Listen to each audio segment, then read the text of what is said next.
Allison is going to let me ride her bike. She's being very brave to do that. This is the one bike that Indian made that when I got on the demo days, I took it out and I didn't get out of the parking lot.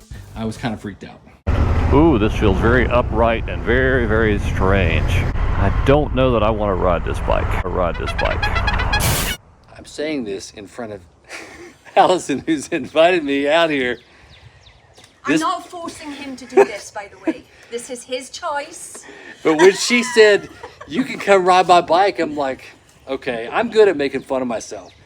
So I'm going to take the cameras and Allison's going to follow and we're going to see how this goes. I'm not going to take the traction control off because she's already warned me that it will pop and I don't want to damage her motorcycle. And if you end up purchasing this bike is for sale. I don't want to damage your motorcycle. And now, after trying it halfway through a parking lot, I'm going to give this a go. Oh my goodness. Oh my goodness.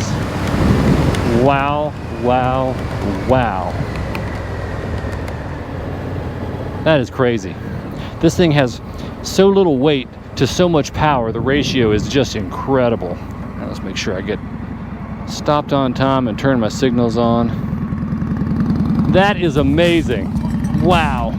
It feels like I have total power on a 12 speed or something. It's just that light and that nimble. Incredible. Let me put down my visor so we can talk a little bit more intimately.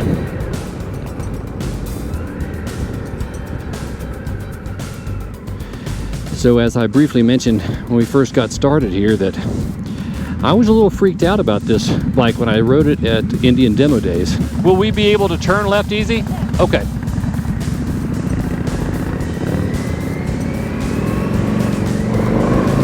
Oh my goodness. This thing has just incredible power and torque. What a terrific balance for a lightweight machine. Indian got it right. Now, of course, it's 2025. They've decided to no longer produce this bike. And I honestly think that it may not be a mistake for the accountants for the bottom line of Indian. I'm one of those customers that was initially scared off by it. Didn't really know what to do with it. And that wouldn't be true now, because I know what to do. I wasn't scared of riding it so much. It just had such an aggressive posture, and I was in the mindset of a cruiser, shopping for a touring bike, etc. So this wasn't what I was initially looking for. Now, I mean, what can I say? This has tech. Yeah, you can call it a naked bike, but is it naked when you have all the tech? I mean, ride command here, navigation, it's got ride modes. I'm not certain that I would ever take this out of standard. I could, and if I do, even on this test ride, I have to be cautious and keep the traction control on.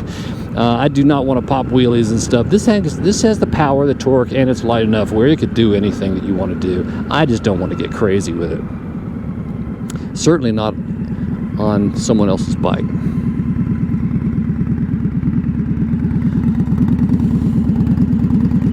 Sure. So we're going to go ahead and fill up with a little bit of fuel.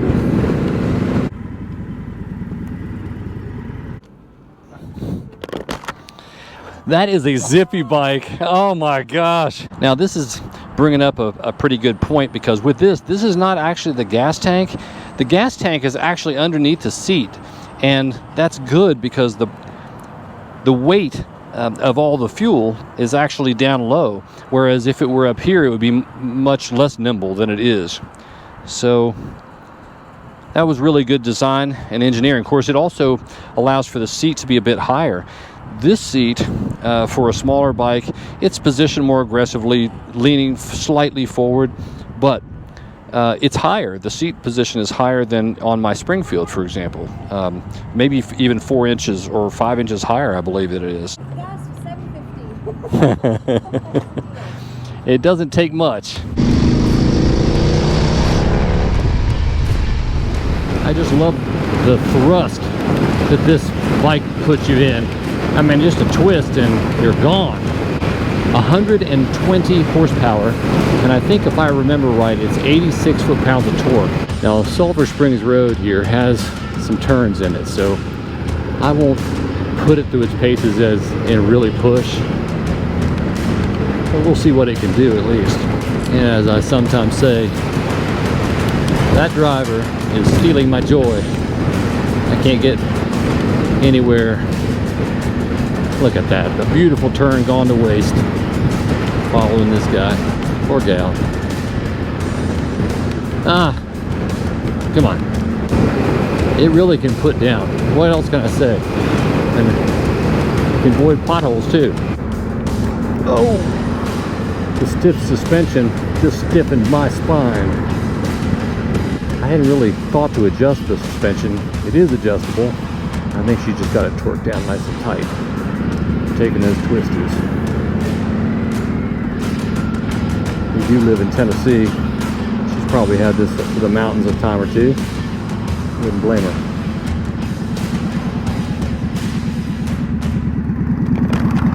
Want to go to the park? We're going to get up here and do a little walk around.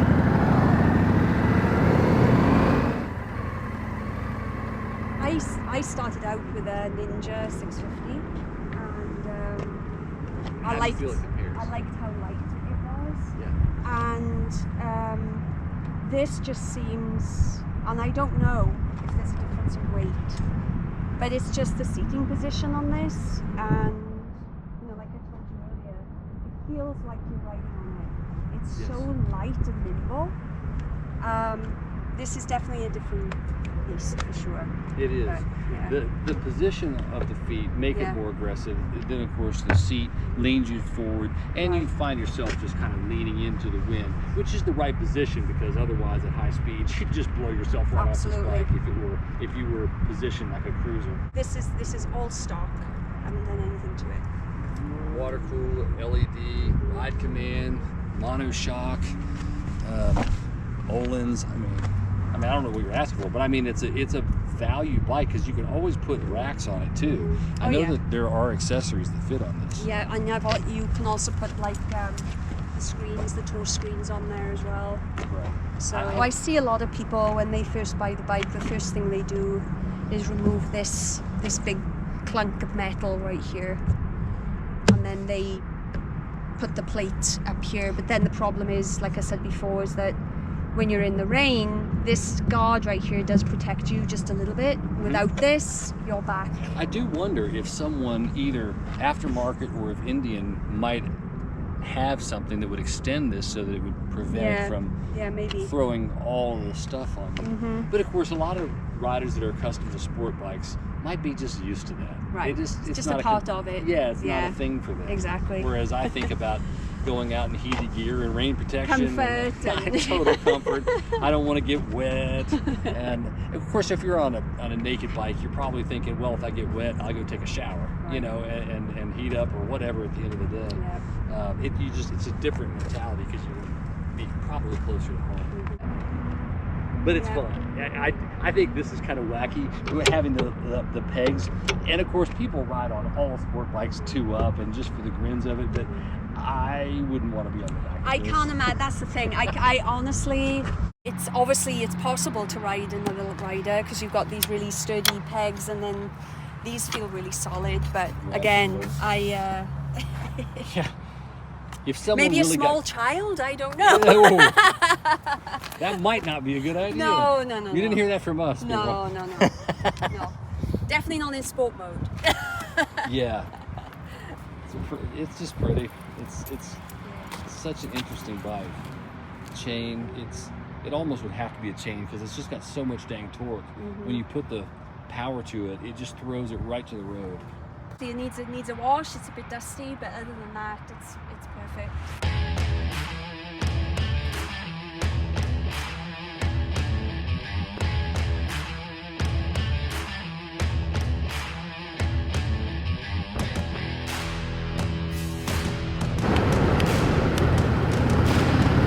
Now, some criticism has been laid at the feet of the wheels of this bike.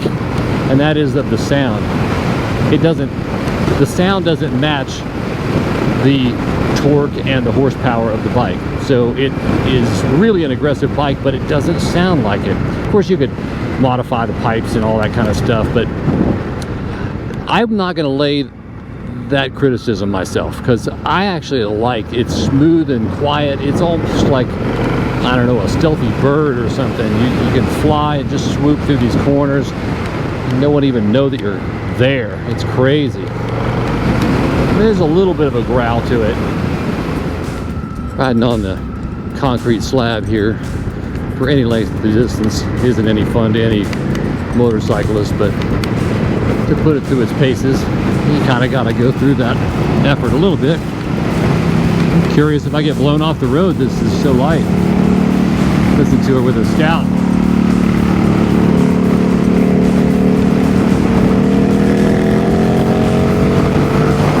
Well, I do feel like I'm getting blown around a little bit, but this isn't the typical riding that I'd be doing on an FTR 1200. I'm still a little bit unnerved. This is so light that the wind has an effect on me and the bike that I'm not accustomed to. Of course, if I had it, it wouldn't be long until I get used to it, but it's different.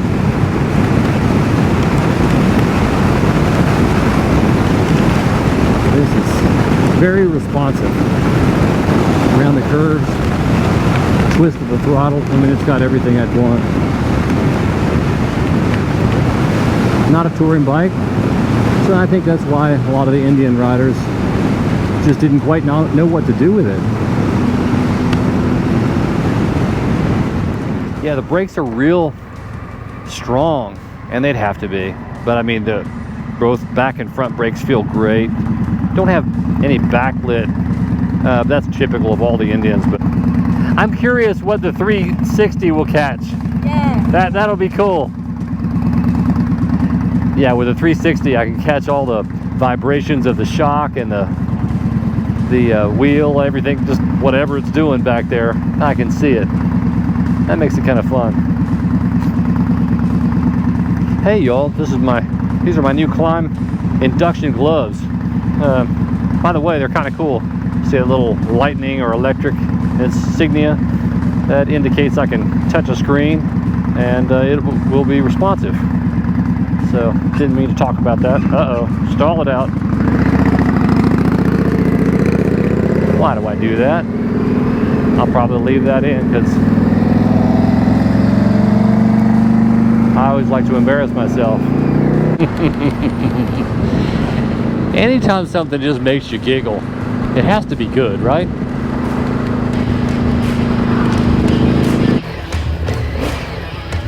What a crafty little machine.